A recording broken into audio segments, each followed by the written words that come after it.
Assalamualaikum warahmatullahi wabarakatuh. Hello everyone. We are from Group 1 and today we will presenting our case study on cystic fibrosis. My name is Faza Safana Aisyah with last ID number 004 and I'm joined by my colleague Dwi Cahyani with last ID number 091 and Fatima Tuzahro with last ID number 094.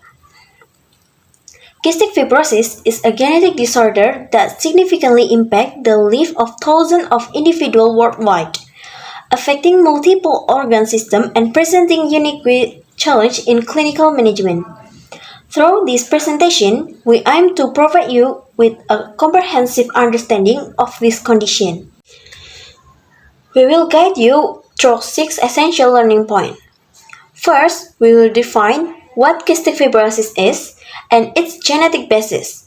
Second, we will explore the pathophysiology behind this complex disease. Third, we will discuss the various symptoms patients experience. Fourth, we will examine the potential complications that can arise. Fifth, we will review the diagnostic approaches used to identify this condition. And finally, we will conclude with current treatment strategies and management options. We hope this presentation will enhance your understanding of cystic fibrosis and its clinical significance. Now, let's begin with our first learning point. Okay, the first learning point is a definition of cystic fibrosis. So, what is cystic fibrosis? Cystic fibrosis or CF is an autosomal recessive genetic disease caused by a mutation in the CFTR gene or cystic fibrosis transmembrane conductance regulator, located in chromosome 7. Jadi, fibrosis kistik ini adalah penyakit genetik autosomal resesif yang disebabkan oleh mutasi pada gen CFTR atau cystic fibrosis transmembrane conductance regulator yang terletak pada kromosom 7. Penyakit ini menyebabkan gangguan pada produksi dan fungsi protein CFTR yang berperan sebagai kanal klorida pada membran sel epitel. Akibat mutasi gen CFTR, terjadi gangguan transport ion klorida dan natrium melintasi membran sel, yang menyebabkan produksi mukus yang kental dan lengket di berbagai organ tubuh, terutama paru-paru, pankreas, hati, dan sistem reproduksi. Mukus yang abnormal ini mengganggu fungsi organ-organ tersebut dan menyebabkan berbagai komplikasi kesehatan. Untuk mewarisi penyakit ini, seseorang harus mendapatkan satu salinan gen CFTR yang bermutasi dari masing-masing orang tua atau carrier. Next, the second learning point is a pathophysiology of cystic fibrosis. Nah, mutasi CFTR ini diklasifikasikan menjadi 6 kelas berdasarkan dampaknya terhadap protein. Kelas 1, yang berarti ia tidak ada produksi protein atau defek sintesis. Kelas 2, protein salah lipat dan didegradasi. Kelas 3, adanya gangguan regulasi atau gating channel. Kelas 4, konduktansi menurun. Kelas 5, jumlah protein berkurang. Kelas 6, stabilitas protein menurun. Nah, gen CFTR mengkode protein saluran klorida yang berfungsi mengatur transportasi ion klorida dan natrium melintasi membran sel epitel. Terdapat lebih dari 2.000 mutasi berbeda yang telah diidentifikasi pada gen CFTR, dengan mutasi paling umum adalah F508del atau delta F508 yang ditemukan pada sekitar 70% kromosom CF di seluruh dunia, yang menyebabkan penghapusan asam amino fenilanin pada posisi 508 yang mengakibatkan protein CFTR tidak dapat melipat dengan benar dan degradasi sebelum mencapai membran sel. Nah, apa itu mutasi F508del? F508del berarti hilangnya atau deletion 3 nukleotida dalam gen CFTR. Penghapusan ini menyebabkan hilangnya asam amino fenilanin atau F pada posisi 508 dalam protein CFTR.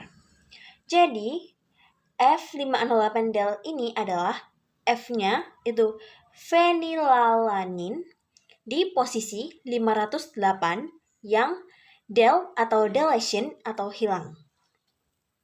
Nah, termasuk kelas berapa F508del ini? Mutasi F508del ini termasuk dalam kelas 2 mutasi CFTR atau defect folding protein. Nah, bagaimana sih mekanisme molekulernya? Mutasi pada gen CFTR menyebabkan protein CFTR tidak berfungsi dengan baik atau tidak ada sama sekali di permukaan sel. Hal ini mengakibatkan, yang pertama, gangguan transportasi ion klorida keluar sel. Yang kedua, peningkatan penyerapan natrium ke dalam sel. Yang ketiga, ketidakseimbangan cairan pada permukaan sel. Yang keempat, produksi mukus yang kental dan lengket. Gen CF ini diwariskan secara autosomal resesif, yang artinya jika kedua orang tua adalah pembawa atau carrier, resikonya adalah 25% anak terkena CF, 50% menjadi carrier, dan 25% menjadi normal. Nah, kalau carrier ini umumnya tidak menunjukkan gejala. Nah, bagaimana disfungsi protein CFTR ini? Protein CFTR normal berfungsi sebagai kanal klorida yang diregulasi oleh CAMP, regulator kanal ion lainnya pada membran sel epitel, pengatur transport biokarbonat. Ketika protein CFTR mengalami disfungsi akibat mutasi, maka akan terjadi gangguan pada sekresi ion klorida yang keluar sel menurun, reabsorpsi ion natrium ke dalam sel meningkat berlebihan, transport air mengikuti pergerakan ion, menyebabkan dehidrasi pada permukaan epitel. Disfungsi CFTR memicu respon inflamasi yang berlebihan dan tidak terkontrol. Neutrofil terakumulasi dalam jumlah besar di saluran nafas, melepaskan enzim proteolitik dan reaktif oksigen spesies yang merusak jaringan paru itu sendiri, menciptakan siklus. Symptoms: 1. The skin turns yellow. 2. Frequent cough with perk. 3. Stunted growth or weight loss. 4. Greasy stool. 5. Diarrhea or constipation. 6. Shortness of breath. Beberapa gejala dapat terjadi, contohnya pada saluran pernafasan, saluran pencernaan, maupun pada kulit. Nah, pada saluran pernafasan, penderita cystic fibrosis, lendir yang dihasilkan oleh sel epitel itu menjadi sangat kental dan lengket akibat gangguan pada protein CFTR. Lendir yang abnormal ini mudah menumpuk dan menyumbat saluran pernafasan sehingga menghambat aliran udara dan mempersulit pertukaran oksigen. Kondisi ini juga menciptakan lingkungan yang ideal bagi pertumbuhan bakteri sehingga penderita rentan mengalami infeksi saluran pernafasan berulang. Salah satu gejala yang dapat muncul adalah batuk berdahak, sesak nafas. Gejala lain yang dapat muncul adalah warna kulit menjadi kuning. Nah, pada penderita cystic fibrosis biasanya berkaitan dengan gangguan fungsi hati akibat penumpukan lendir di saluran empedu. Penyumbatan ini menyebabkan bilirubin tidak dapat dikeluarkan dengan baik, sehingga menumpuk dalam darah dan menyebabkan kulit serta bagian putih mata tampak kekuningan. Selanjutnya yaitu pada saluran pencernaan.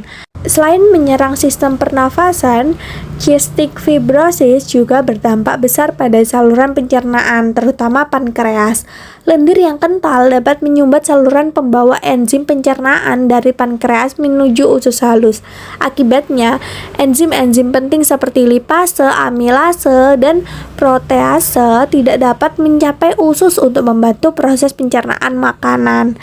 Kondisi ini menyebabkan tubuh penderita mengalami gangguan penyerapan nutrisi, terutama lemak dan protein. Akibatnya, penderita dapat mengalami pertumbuhan yang terhambat atau penurunan berat badan, meskipun asupan makanannya sudah cukup. Complication: 1. Sinus infection. 2. Osteoporosis. 3. Liver issues. 4. Diabetes. Jadi, contoh komplikasi yang pertama yaitu infeksi sinus. Nah, pada penderita cystic fibrosis, lendir yang dihasilkan tubuh itu bersifat sangat kental dan lengket, termasuk di area rongga sinus, sehingga dapat menyebabkan lendir mudah menumpuk dan sulit dikeluarkan secara alami. Ini yang menyebabkan penderita sering mengalami pilek yang berkepanjangan, Selain itu, gangguan pada sistem pencernaan yang lain itu seperti diare atau sembelit, tinja menjadi berminyak, lengket, dan berbau sangat menyengat. Yang kedua ada osteoporosis, yaitu cystic fibrosis dapat menyebabkan osteoporosis, yaitu kondisi di mana tulang menjadi rapuh dan mudah patah. Hal ini terjadi karena gangguan penyerapan nutrisi, terutama vitamin D dan kalsium akibat tidak optimalnya fungsi pankreas. Yang ketiga yaitu masalah hati. Masalah hati merupakan salah satu komplikasi serius pada cystic fibrosis. Lendir yang kental dapat menyumbat saluran empedu, yaitu saluran yang membawa empedu dari hati ke usus halus. Nah, ketika empedu tidak dapat mengalir dengan lancar, zat-zat sisa metabolisme akan menumpuk di dalam hati. Kondisi ini dapat menyebabkan peradangan hati dan kerusakan jaringan hati secara bertahap. Jika penyumbatan berlangsung lama dan tidak ditangani, beberapa penderita CF atau cystic fibrosis beresiko mengalami sirosis, yaitu kerusakan hati permanen. Yang keempat yaitu diabetes. Pada penderita cystic fibrosis dapat mengalami jenis diabetes khusus yang disebut cystic fibrosis relapse diabetes. Diabetes ini berbeda dari diabetes tipe 1 maupun tipe 2, baik dari penyebab maupun mekanismenya. Biasanya ini terjadi akibat kerusakan pankreas yang disebabkan oleh penyumbatan saluran pankreas oleh lendir yang kental. Penyumbatan tersebut menyebabkan jaringan pankreas mengalami kerusakan, termasuk sel-sel beta yang berfungsi memproduksi insulin. Akibatnya produksi insulin menjadi terganggu sehingga tubuh tidak mampu mengatur kadar gula darah secara optimal. The next is diagnosis. The first is newborn screening. Newborn screening dilakukan pada bayi baru lahir melalui pengambilan sampel darah dari tumit untuk mendeteksi kadar imunokreatif trypsinogen atau IRT, yaitu indikator awal adanya gangguan fungsi pankreas akibat cystic fibrosis. Jika hasil screening menunjukkan nilai tinggi, maka pemeriksaan lanjutan perlu dilakukan. Yang kedua ada genetic testing. Genetic testing digunakan untuk mengidentifikasi mutasi pada gen CTFR, yaitu gen yang bertanggung jawab atas terjadinya cystic fibrosis. Pemeriksaan ini dapat memastikan keberadaan mutasi spesifik yang menyebabkan gangguan produksi dan fungsi protein CTFR. The third is sweat testing. Sweat testing yaitu pemeriksaan kadar klorida dalam keringat. Penderita cystic fibrosis biasanya memiliki kadar garam yang sangat tinggi pada keringat, sehingga tes ini menjadi standar emas dalam penegakan diagnosis. The last is clinical assessment. Clinical assessment atau penilaian klinis dilakukan oleh tenaga kesehatan dengan mengamati gejala seperti batuk kronis, infeksi paru berulang, kesulitan bernapas, hingga gangguan pencernaan. Selanjutnya ada treatment to control symptoms. The first is airway clearance technique, yaitu teknik untuk membantu membersihkan lendir kental dari saluran napas. Teknik ini dapat berupa fisioterapi dada atau latihan pernapasan khusus untuk mencegah penumpukan lendir dan infeksi paru. Yang kedua ada medication. Medication berperan besar dalam terapi, seperti obat-obatan yang diberikan meliputi bronchodilator untuk membuka saluran napas, antibiotik untuk mencegah mengatasi infeksi, serta obat pengencer lendir. Kombinasi obat ini membantu memperbaiki fungsi pernapasan dan mengurangi komplikasi. The third is physical activity. Aktivitas fisik juga menjadi bagian penting dari perawatan karena olahraga dapat meningkatkan kapasitas paru-paru, memperkuat otot pernapasan, dan membantu mengeluarkan lendir. Aktivitas fisik yang teratur terbukti mendukung kesehatan paru pasien dengan cystic fibrosis. Selanjutnya ada pancreatic enzyme supplements. Karena penyakit ini juga mempengaruhi sistem pencernaan, pasien sering memerlukan pancreatic enzyme supplements. Suplemen enzim ini membantu tubuh mencerna lemak, protein, dan karbohidrat dengan lebih baik sehingga mencegah malnutrisi dan mendukung pertumbuhan yang optimal. And the last is CTFR modulator. CTFR modulator yaitu obat khusus yang bekerja langsung pada protein CTFR yang bermasalah. Obat ini membantu memperbaiki fungsi sel pada tingkat molekuler, sehingga memberikan manfaat signifikan dalam meningkatkan fungsi paru, berat badan, dan kualitas hidup pasien. That was our group case study presentation. We apologize for any mistake. Thank you. Wassalamualaikum warahmatullahi wabarakatuh.